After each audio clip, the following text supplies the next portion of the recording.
अस्सलाम वालेकुम। खालिद सैफुद्दीन आपके साथ। आज हम आपके साथ जो बातचीत करेंगे गोल्ड के हवाले से करेंगे। ये 16 अक्टूबर की लिए कॉल है गोल्ड की, और हम यहाँ पर इस बात को थोड़ा सा तजज़िया करेंगे कि इसराइल फ़लस्तीन का जो ये नया कॉन्फ्लिक्ट शुरू हुआ है 7 अक्टूबर को, जो हमास ने हमला किया था इसराइल पे, उसके बाद जो ताज़ा सूरत हाल बनी है। और इस पूरे हफ्ते में, क्योंकि तकरीबन एक हफ़्ता गुजर गया, हफ्ते को ये लास्ट सैटरडे को 7 अक्टूबर को ये हमला हुआ, और उसके बाद फिर हमने मार्केट को उसी हिसाब से खुलते हुए देखा, और उसके बाद फिर मार्केट आप देख रहे हैं काफ़ी ऊपर चली गया गोल्ड। तो सब में पहले मैं आपको दिखाना चाह रहा हूँ अपना मंथली चार्ट गोल्ड का। अब मंथली चार्ट पे देखें, मैंने यहाँ पर आपको अगस्त 2020, मार्च 2022 और मई 2023 ये 3 डेट्स दिखाई हैं कि इन 3 डेट्स में गोल्ड ने 2075-70 पे नॉक किया है। एक बार 2075 का हाई, एक बार 2070 का हाई, और एक बार 2079 का हाई। और जब जब ये हाई लगा, यहाँ से पुश डाउन सिचुएशन आई और फिर गोल्ड नीचे गया। अगर मैं प्रिसाइसली लो देखूं, पहला हाई लगने के बाद, यानी कि अगस्त 2022 के बाद का लो, 2020 के बाद का लो देखूं, तो वो कमोबेश 1615-1617 के पास रहा है। यानी कि अब इसको अगर हम समराइज करें तो 2020 से 2023 यानी कि आज तक जो गोल्ड है वो 1615 और 2070 के बीच में ट्रेड कर रहा है। तो ये तकरीबन $450 बनते हैं।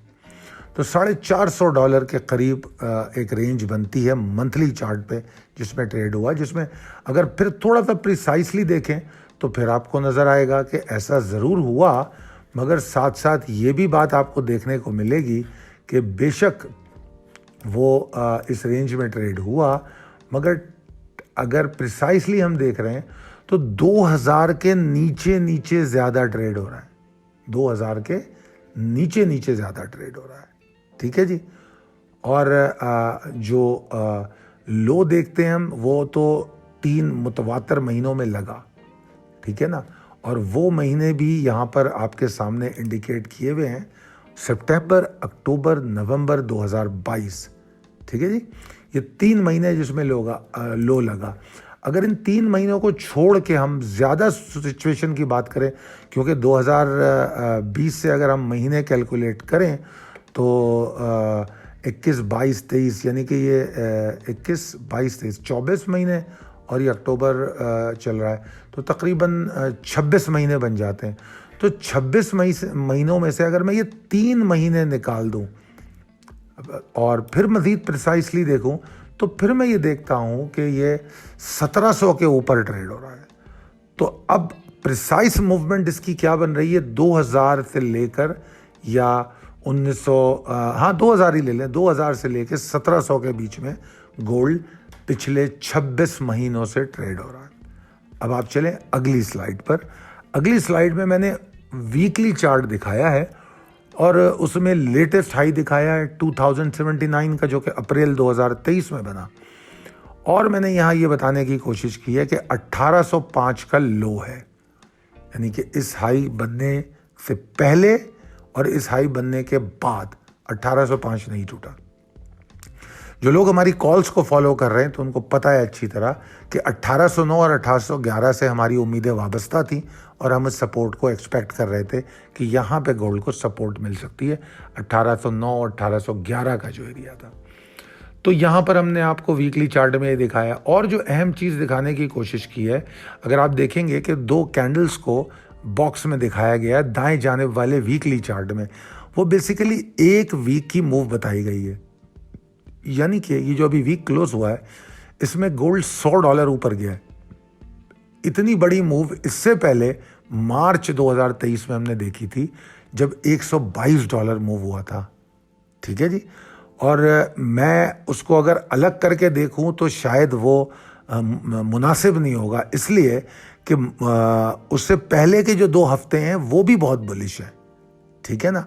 तो वो एक मुसलसल वेव थी, जो उस वक्त कोई जंग नहीं थी, ऐसा कोई अनहोना डेटा नहीं था कि हम ये समझें कि उस डेटा की वजह से एक ख़ास जगह पे ये बढ़ गया, क्योंकि ये 3 हफ्ते हैं, 3 हफ्ते में 15 सेशन होते हैं।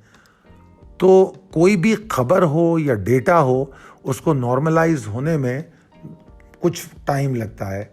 अगर रेगुलर डेटा जो आपको वीक में आता रहता है, कई दफ़ा वो 1 से 2 दिन में एग्जॉस्ट हो जाता है। कोई बहुत बड़ा डेटा आ गया, जैसे कि इंटरेस्ट रेट में कोई बड़ी ऐसी तब्दीली हो गई जो बड़ी हैरान कुन हो, तो फिर वो हफ्ता 10 दिन तक जाता है, ठीक है ना। फिर एक जगह पे आके मार्केट अपने आप को सेटल करती है। मगर यहाँ ऐसा नहीं हो रहा। यहाँ पर 1 2 3 4 5 6 7 8 9 10 9 से 10 हफ्ते मुसलसल इंडेक्स ऊपर जाता है और 275 पॉइंट मार्केट ऊपर चली जाती है। गोल्ड यानी कि 275 पॉइंट की मूव बना लेता है और उस मूव को बनाने के बाद फिर नीचे गिरता है और नीचे गिर के फिर 1805 एरिया पर आता है। और ये 1805 वो एरिया है जो, अब ये तो रिसेंट ही बात है पिछले हफ्ते की कि इसने ये लो टेस्ट किया था। मैं बात कर रहा था 1809 1811 की, वो पिछले 2 हफ्तों के हवाले से बात कर रहा था कि हम पिछले 2 हफ्तों में इस बात की उम्मीद कर रहे थे कि अगर यहाँ सपोर्ट नहीं मिली तो फिर तो गोल्ड के लिए बहुत बड़ा मसला है। तो अल्हम्दुलिल्लाह यहाँ सपोर्ट मिली और फिर उसके बाद ऊपर चलना शुरू हुआ। अब लेफ्ट साइड पे इसी चार्ट के आपको डेली चार्ट की चंद कैंडलें दिखाई गई हैं। ये चंद कैंडलें जो आपको बॉक्स में दिखाई गई हैं ऑरेंज कलर के रेक्टेंगल में, वो तो ये पिछले हफ्ते के 5 सेशन हैं। मगर जो पूरा ग्रीन रेक्टेंगल है उसमें आपको मूव दिखाई गई है। यानी कि मैं बताना यहाँ पर ये चाह रहा हूँ कि हमास के अटैक से एक दिन पहले, यानी कि जुमे के दिन गोल्ड ने अच्छी रिकवरी, फेयर रिकवरी ले ली। और उसके बाद फिर जब अटैक हो गया तो उसके बाद जाहिर बात है एक पैनिक सिचुएशन बन चुकी थी। तो जो मंडे को गोल्ड ऊपर गया वो कोई हैरान कुन नहीं है। मगर अहमियत की बात यह है कि उससे पहले गोल्ड अपनी उस सपोर्ट को ऑनर करता है 1805 वाली। और फिर आगे चलते हैं। फिर ये क्या वजह है कि जुमे को गोल्ड इतना बढ़ जाता है? बात यह है कि नंबर 1, बुल्स मोमेंटम गेन कर चुके थे और फंडामेंटल सपोर्ट कर रहे थे उस पैनिक को जो जंग की वजह से फैला। फिर उसमें वो कौन सा अहम फंडामेंटल था जिसने गोल्ड को इतना एक्साइट कर दिया? उसकी मुझे जो समझ आती है वो मेजर रीज़न ये ज़रूर हो सकती है कि इसराइल का बहुत स्ट्रॉन्ग स्टैंस कि हम we are not going to go back और हम इसको एक मुकम्मल वॉर और आखिर तक लेकर जाएंगे। और अमेरिका का उसका साथ देना, तमाम चीज़ें इसराइल के जो रिस्पॉन्स है उसके हक़ में जाती हुई नज़र आई, जो कि बहुत ही ख़तरनाक बात है। और ऐसी ख़तरनाक अगर बात हो तो आम तौर पे गोल्ड ने ऊपर ही जाना होता है। It is a safe haven. तो ये तमाम चीज़ें इसमें रिफ्लेक्ट करती हैं जुम्मे के सेशन में। और ओवरऑल 5 सेशन मैंने बताया आपको, $100 की मूव है। अहमियत जुम्मे की है। अब आप कह सकते हैं क्या, आई डोंट नो, इसराइल, अगर कोई ये कहे कि शायद कुछ बड़े मूवर्स को ये पता हो कि हमास अटैक करेगा, तो जनाब मैं इस बात पे हंस सकता हूँ। मानना तो दूर की बात है, क्योंकि दुनिया ये कह रही है कि मोसाद को नहीं पता था कि हमास अटैक करेगा। I don't go for the conspiracy theories, but I will go more for my charts, levels and all that. तो उसमें मुझे तो ऐसा नहीं लगता। जुम्मे को अगर सपोर्ट मिल रही थी तो मिल रही थी, जुम्मे को अगर लॉन्ग हुआ तो हुआ, ठीक है जी। तो इस तरीके से बहरहाल अगर हम हिसाब लगाएं तो तकरीबन जुम्मे का ही मूव मिला ले तो 125 पॉइंट, तो $125 गोल्ड मूव कर चुका है। अब आ जाते हैं 16 अक्टूबर में क्या होगा। अब यहाँ मैंने आपको 16 अक्टूबर में यहाँ जो चार्ट दिखाया है ये 4 आवर चार्ट है। 4 आवर चार्ट में मैंने आपको एक ग्रीन कलर की कैंडल जैसी बना के दिखाई है। वो बेसिकली क्या है? ये बेसिकली ये हमारी जो जुमा गुजरा है, क्या था वो, 13 अक्टूबर को जो हमारी कॉल थी उसमें 1980 के ऊपर हमें लॉन्ग जाना था। तो ये वो दिखाया है कि वो ग्रीन लाइन वो है जहाँ से हम लॉन्ग गए, और उसके बाद जहाँ पे क्लोजिंग आई वो आपको ब्लैक लाइन से दिखाया गया। तो ये जुम्मे की टोटल गोल्ड की मूव है और हमारी कॉल है कि कॉल क्या थी और मूव कैसी रही। अब जाहिर बात है अगर कोई मुझसे कहे कि क्या मैंने 1932 का टारगेट दिया था, तो जी नहीं जनाब, इतनी उम्मीदें तो मैं भी नहीं करूँगा, ना कर सकता था। चार्ट पे जो टेक्निकली नज़र आता था उतनी एक्सपेक्टेशन थी, मगर कंसिडरिंग द वॉर सिचुएशन हम अपने टारगेट्स पे बाहर नहीं आते, बल्कि हम ट्रेलिंग स्टॉप लॉस करते हैं। और इतनी वन साइडेड मूव थी कि आप बड़े कंफर्टेबली ट्रेलिंग स्टॉप लॉस कर सकते थे, जो कि हुआ और 1932 पे बंद हो गया। अगर आपने होल्ड किया हुआ है, यू आर स्टिल फाइन, चाहे आप 1922 के नीचे स्टॉप लॉस लगा लें या 1928 के नीचे। अगर आप सिक्योर हैं, बहुत ज़्यादा सिक्योर ट्रेडर हैं, तो आप 1922 के नीचे लगाएंगे टू हैंडल दी वॉलेटिलिटी। नहीं तो आप 28, मेरा मशवरा तो 28 के नीचे होगा, इससे ज़्यादा की ज़रूरत नहीं है, क्योंकि वीकली क्लोजिंग जो है वो 1932-63 पे आई है एज़ पर FXCM प्राइस। ठीक है जी, अब चलते हैं हम 16 अक्टूबर को क्या पॉसिबिलिटीज़ हैं, या हम क्या फोरकास्ट कर रहे हैं, हम क्या एनालाइज कर रहे हैं। तो हमने ये बताया है कि जुमे को $64 की मूव बनी है। ये बहुत बड़ा मोमेंटम होता है। अगर एक सेशन में $64 की मूव है तो बहुत बड़ा मोमेंटम है, बहुत ज़्यादा मोमेंटम है, बहुत पावरफुल बुल्स हैं। तो ऐसी सूरत में किसी भी पावर को एग्जॉस्ट होने में भी टाइम लगता है। वो कहते हैं ना, मरा हुआ हाथी 1.25 लाख का होता है। ये बिल्कुल वही वाली बात है। मार्केट को भी हमेशा इसी तरह गेज कीजिए कि अगर कोई $64 की मूव आई है बुलिश, तो ये टेक्निकल्स को एक तरफ रख दें, फंडामेंटल्स को एक तरफ रख दें, एक आम सेंटिमेंट जो होंगे वो $64 की मूव के बाद $10-15 ऊपर जाके, अगर उसे प्रेशर भी लेना है, फर्ज कर ले थोड़ी देर के लिए उसको कंटिन्यू नहीं करना, तब भी वो $10-15 ऊपर जाके नीचे आ सकता है। इस बात का बहुत ज़्यादा इम्कान बगैर किसी टेक्निकल इंडिकेटर के हम मान लेते हैं। ये क्या होता है? This is more about sentimental analysis, जो हर ट्रेडर को सोचने की ज़रूरत होती है अगर वो मार्केट को देखता है और मार्केट को इस तरह समझता है। आगे चलते हैं। तो $64 की मूव रही। ओवरऑल सिचुएशन को मैंने गल्फ वॉर से क्रेडिट कर दिया। आगे मैं कह रहा हूँ कि अब आगे क्या होने वाला है। आगे मैंने कहा कि वैसे तो मेरा ऑप्टिमिज्म 1928-35 के ऊपर मौजूद है। ठीक है, इसका मतलब क्या है कि 1928-35 के ऊपर गोल्ड होल्ड करता है, I am bullish, I am long. मगर मैंने साथ में एक और बात कही है कि 1936-55 के ऊपर अगर इसने ट्रेडिंग शुरू की तो ये अच्छा परफॉर्म करेगा। ठीक है ना? तो क्या मतलब हुआ? द मोमेंटम और पावर ऑफ बुल्स इंक्रीज हो जाएगा, बढ़ जाएगा। ठीक है जी। और फिर 36-55 के बाद मैंने 56-50 को टारगेट करार दिया है, यानी कि 1956.50 से लेकर 1963.55 तक का जो एरिया है वो पूरा टारगेट एरिया है मेरा मंडे के लिए, या मंडे से आगे भी जाए, ट्यूसडे भी हो सकता है। नॉट नेसेसरली कि मैं कहूँ एक ही दिन में ये हो जाएगा। ठीक है ना? मेरा टारगेट 36-55 के ऊपर रहने के बाद वो होगा, 28-35 के नीचे स्टॉप लॉस होगा, और अगर 36-55 के ऊपर में जाके लेवल्स को देखूं तो 42-50, 47-35, अब इनमें से किसी भी लेवल की तरफ जाए मैं अपने स्टॉप लॉस को ट्रेल करूंगा।